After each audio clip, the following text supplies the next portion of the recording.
بسم اللہ الرحمن الرحیم۔ السلام علیکم ویورز، کیسے ہیں آپ سب لوگ؟ آج کی ویڈیو بہت ہی اہم ہے۔ حجاج کرام جو حج پر جا رہے ہیں، وزارت مذہبی امور کی طرف سے یہ مکمل ویڈیو بنائی گئی ہے، تو ویڈیو کو مکمل دیکھیے گا۔ تقریباً 4500 سال پہلے اللہ کے حکم پر حضرت ابراہیم علیہ السلام کی پکار کے جواب میں لوگ دنیا کی بنائی رب کائنات کی خوشنودی حاصل کرنے کے لیے دنیا کے کونے کونے سے مکہ معظمہ کی طرف کھینچے چلے آئے۔ مناسک حج اور انتظامی امور۔ مناسک حج اور دیگر انتظامی امور سے آگاہی حاصل کرنے کے لیے وزارت مذہبی امور کے حجی کیمپوں میں ہونے والی تربیتی ورکشاپ کے ساتھ ساتھ تربیتی کتابچوں اور ٹی وی ریڈیو پروگرام اور اپنے علاقوں میں موجود مستند علماء سے رابطہ رکھیں۔ ایسا نہ ہو کہ بغیر تربیت اور علم کے آپ کا یہ مبارک سفر اپنے اور دوسروں کے لیے زحمت اور پریشانی کا باعث بنے۔ سفر حج کی تیاری۔ حج پر روانہ ہونے سے پہلے رقم یعنی کم از کم 2000 سعودی ریال انتظام کے علاوہ حجی کیمپ میں اپنی دستاویزات یعنی پاسپورٹ، ٹکٹ، ویزا، لاکٹ وغیرہ بھی حاصل کریں۔ پاسپورٹ، ویزا اور ٹکٹ کی فوٹو کاپی بھی احتیاطاً کروا لیں۔ اپنا احرام، عبایا، عام لباس، ضروری ادویات، دیگر سامان ضرورت تیار کر لیں جس کا وزن فضائی کمپنی کی مقررہ حد سے زائد نہ ہو۔ ممنوعہ اشیاء۔ سعودی عرب میں ہر قسم کی منشیات اور خواب آور ادویات لے جانا منع ہے، اور اگر کسی کے سامان میں یہ چیزیں برآمد ہوئی تو نہایت کڑی سزائیں ہیں۔ عازمین حج کو ہدایت کی جاتی ہے کہ اپنے سامان کی حفاظت خود کریں اور کسی کا دیا ہوا سامان ہرگز اپنے ہمراہ نہ لے کر جائیں۔ طبی معائنہ اور ویکسینیشن۔ متعلقہ حجی کیمپ میں اپنا طبی معائنہ کروائیں۔ اگر آپ کچھ مخصوص ادویات مسلسل استعمال کر رہے ہیں تو اس کا اندراج کروائیں اور اس کی مستند تعداد حجی کیمپ میں کروا کر اپنے ہمراہ لازمی لے کر جائیں۔ ویکسین حج روانگی سے قبل لگوا کر کارڈ حاصل کریں۔ روزانہ کم از کم 5 کلومیٹر واک کریں۔ عبادت میں یکسوئی کم از کم اور سادہ غذا کی عادت ڈالیں۔ شناخت۔ تمام عازمین حج اپنے سوٹ کیس میں اور دستی سامان پر شناخت کے لیے اپنا نام، پاسپورٹ، فون، بلڈنگ اور مکتب کے نمبر واضح الفاظ میں لکھیں اور بیگ کی جیب میں صفحہ پر لکھ کر رکھ دیں تاکہ گمشدہ سامان ملنے کی صورت میں وزارت کا جو گمشدگی والا عملہ ہے بازیابی آپ سے رابطہ کریں۔ شناخت کے لیے مرد حضرات پاکستانی پرچم والا سٹیکر لگائیں اور خواتین کو عبایا کے اوپر جو مخصوص کاف دیا جائے گا جو عازمین حج کو حجی کیمپوں سے مفت مہیا کیا جائے گا۔ خواتین سعودی عرب میں قیام کے دوران اپنا عبایا لازمی پہنیں۔ زیور، کانچ کی چوڑیاں اور اونچی ہیل والے جوتے ساتھ لے کر مت جائیں۔ تمام عازمین حج کو ہدایت کی جاتی ہے کہ اپنے مکتب کے کارڈ اور شناختی لاکٹ ہر وقت اپنے گلے میں پہنے رکھیں تاکہ راستہ بھولنے کی صورت میں معاونین آپ کی درست رہنمائی کر سکیں۔ احرام باندھنے سے پہلے۔ مردوں کا احرام 2 انسلی چادریں ایک تہبند کی طرح ناف کے اوپر باندھ لیں۔ مضبوطی کے لیے بیلٹ بھی باندھ لیں اور دوسری چادر اوپر اوڑھ لیں۔ خواتین کا احرام عام لباس، عبایا اور سکارف ہے۔ اگر مکروہ وقت نہ ہو تو 2 رکعت نفل نماز برائے احرام ادا کریں اور عمرے کی نیت کریں۔ خواتین دھیمی اور مرد اونچی آواز میں تلبیہ پڑھیں۔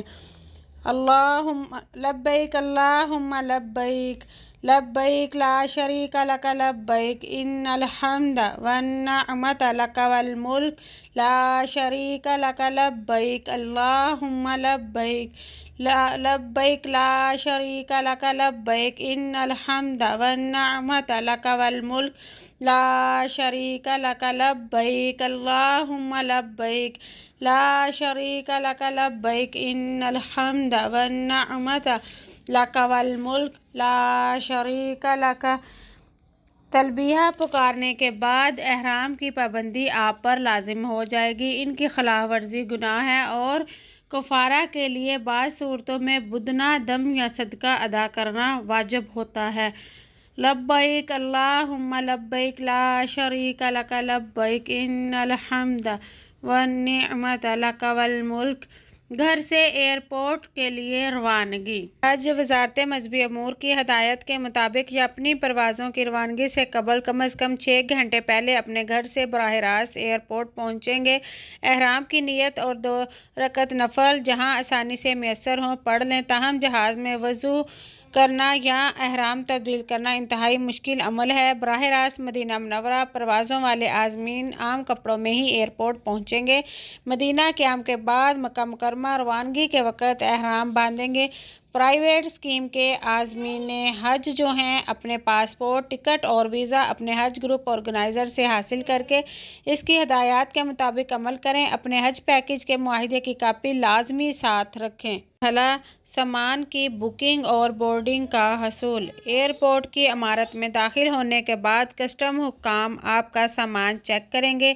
چیکنگ کے بعد اپنی متعلقہ پرواز کے کاؤنٹر پر سامان جمع کروا کے ٹیگ اور بورڈنگ کا کارڈ حاصل کریں۔ اب آپ اپنے دستی سامان کے ہمراہ امیگریشن کاؤنٹر پر مسافروں کے انتظار گاہ میں پہنچ جائیں گے۔ جب جہاز میں جانے کا اعلان ہو تو قطار بنا کر جہاز کی طرف روانہ ہو۔ جہاز میں اپنی سیٹ کے اوپر موجودہ خانے میں اپنا دستی بیگ رکھ کر اطمینان سے بیٹھ جائیں اور عملے کی ہدایات پر عمل کریں۔ پرواز جدہ یا مدینہ منورہ ایئرپورٹ پہ اترتے ہی سب سے پہلے آپ کا واسطہ سعودی امیگریشن حکام سے پڑے گا، جو آپ کے پاسپورٹ چیک کرنے کے بعد داخلے کی مہر لگائیں گے۔ یہاں کافی وقت صرف ہو سکتا ہے۔ امیگریشن سے فارغ ہو کر آپ ایک بڑے ہال میں پہنچ جائیں گے سعودی حکام کی رہنمائی میں۔ یہیں سے آپ کو آپ کا سامان، جو آپ کی آمد کے ساتھ ہی کنویئر بیلٹ کے ذریعے اس ہال کے بیرونی حصے میں پہنچا دیا جاتا ہے۔ اس ہال کے باہر نکلنے پر سبز پاکستانی پرچم تھمائے دفتر امور خارجہ حجاج پاکستان کا عملہ آپ کو خوش آمدید کہے گا اور آپ کو بسوں کی انتظار گاہ تک پہنچائے گا۔ بسوں میں سوار ہو کر قطار میں سوار ہمیشہ خواتین اور بزرگوں کو ترجیح دیں۔ بسوں میں حجاج کی تعداد مکمل ہونے اور خاص ترتیب سے روانگی سے لے کر اپنی رہائش عمارتوں تک پہنچنے کے تمام مراحل خندہ پیشانی سے رہائش گاہیں۔ رہائش کے انتظامات۔ سرکاری حج اسکیم اور مردوں کو گروپ کی صورت میں الگ الگ کمروں میں رہائش پاکستان سے ہی الاٹ کر دی جاتی ہے، جس کی تبدیلی سعودی عرب میں ناممکن ہے۔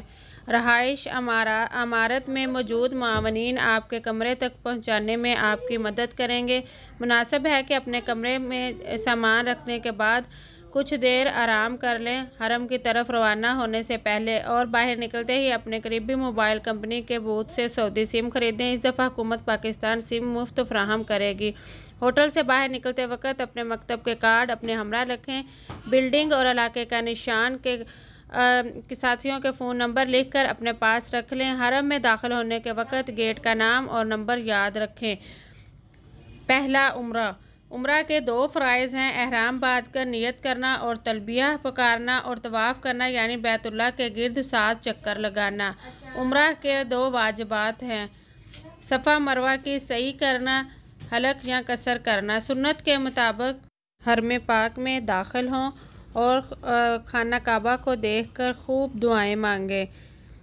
اس کے بعد حجر اسود کی سیدھ میں آئیں، جس کی نشاندہی سبز ٹیوب کی لائٹ سے بھی کی گئی ہے۔ یہاں تلبیہ پکارنا بند کریں اور استوا کریں۔ یہاں کھڑے ہو کر خانہ کعبہ کی طرف منہ کر کے طواف کی نیت کریں اور یہ دعا پڑھیں: اللہم ابی ارید العمرہ ویسرھا بی وتقبلھا فی اس کے بعد حجر اسود کی طرف ہتھیلیاں کر کے چوم لیں۔ حجر اسود کا استلام کہا جاتا ہے اسے۔ اس کے بعد طواف شروع کریں۔ دوران طواف مسنون دعائیں زبانی پڑھیں۔ یہ دعا رکن یمانی اور حجر اسود کے درمیان پڑھیں: ربنا آتنا فی الدنیا حسنۃ وفی الآخرۃ حسنۃ وقنا عذاب النار۔ یہ دعا رکن یمانی اور حجر اسود کے درمیان پڑھنا سنت ہے۔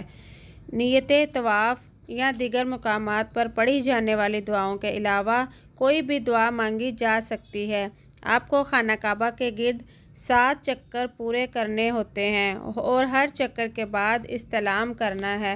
مرد صرف پہلے 3 چکروں میں سینہ تان کر تیز تیز چلیں گے۔ اسے رمل کہا جاتا ہے، تاہم بھیڑ کی صورت میں تیز چلنا ضروری نہیں۔ طواف کے بعد 2 رکعت نفل نماز واجب الطواف مقام ابراہیم کی سیدھ میں ادا کریں گے۔ اگر یہاں موقع نہ ملے تو یہ حرم میں کہیں بھی ادا کر سکتے ہیں۔ مطاف کے برآمدے میں آ کر قبلہ رخ ہو کر جی بھر کر زمزم پئیں اور خوب دعائیں مانگیں۔ زمزم پینے کے بعد صفا پہاڑی کی طرف سعی کے لیے روانہ ہو جائیں، جس کی نشاندہی کے لیے عربی اور اردو میں بورڈ لگے ہوئے ہیں۔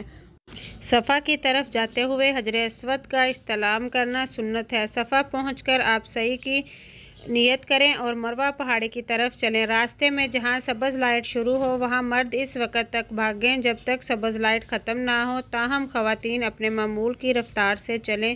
وہاں پہنچ کر آپ کا ایک چکر مکمل ہو جائے گا۔ یہاں قبلہ رخ ہو کر خوب دعائیں مانگیں اور دوبارہ صفا کی طرف روانہ ہوں۔ سبز لائٹوں کے دوران مرد حضرات بھاگ کر سفر کریں اور باقی مقام سے معمول کی رفتار میں چل کر آپ دوبارہ صفا پہاڑی پہنچ جائیں گے۔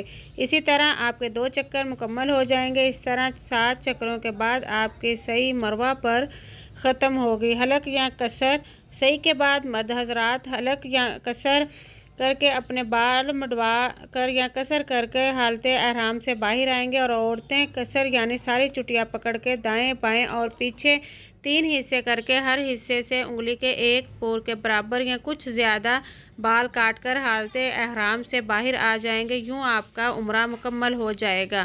سفری سہولتیں: سرکاری حج اسکیم کے تحت آئے ہوئے حجاج کرام رہائش گاہیں مکہ مکرمہ عزیزیہ یا قریش نامی بستی میں ہوں گی، جو حرم سے تقریباً 8 کلومیٹر کے فاصلے پر واقع ہے۔ بلڈنگ کے باہر حرم آنے جانے کے لیے جدید ایئر کنڈیشنر بسیں 24 گھنٹے وہاں موجود ہوں گی۔ آپ کی رہائش گاہ، بس اسٹاپ اور حرم کے پاس پاکستانی معاونین آپ کی رہنمائی ہر وقت وہاں موجود ہوں گے۔ سعودی حکومت کی 5 سے 15 ذی الحج کے دوران شدید رش کے باعث بسوں کی آمد و رفت بند کر دیتی ہے، لہٰذا ان دنوں میں نماز اپنے علاقے کی قریبی مسجدوں میں ادا کریں۔ خصوصاً آخری نماز جمعہ کے لیے خواتین اور بچے حرم پاک جانے سے گریز کریں۔ مدینہ منورہ میں روضہ رسول پر حاضری بہت بڑی سعادت ہے، تاہم ریاض الجنہ کی زیارت کے لیے تمام حجاج کو نسک ایپ کے ذریعے پہلے سے بکنگ کرانا ہوگی۔ مدینہ منورہ روانگی سے شیڈول کے بارے میں اپنے بلڈنگ معاون سے آگاہی حاصل کریں۔ مدینہ منورہ اور خصوصاً مسجد نبوی میں آداب حاضری کا خاص خیال رکھیں۔ بہتر ہے کھجور اور دوسری اشیاء کی خریداری مدینہ منورہ، تاہم بازاروں میں غیر ضروری پھرنے سے گریز کریں اور خریداری یہاں سے کر لیں۔ سامان وزن کی مقررہ حد کے مطابق خریدیں، زائد سامان نہ ہو۔ اب تک کے لیے اتنا ہی۔ اگلا حصہ انشاءاللہ اگلی ویڈیو میں آپ کے ساتھ شیئر کروں گی۔ اللہ حافظ۔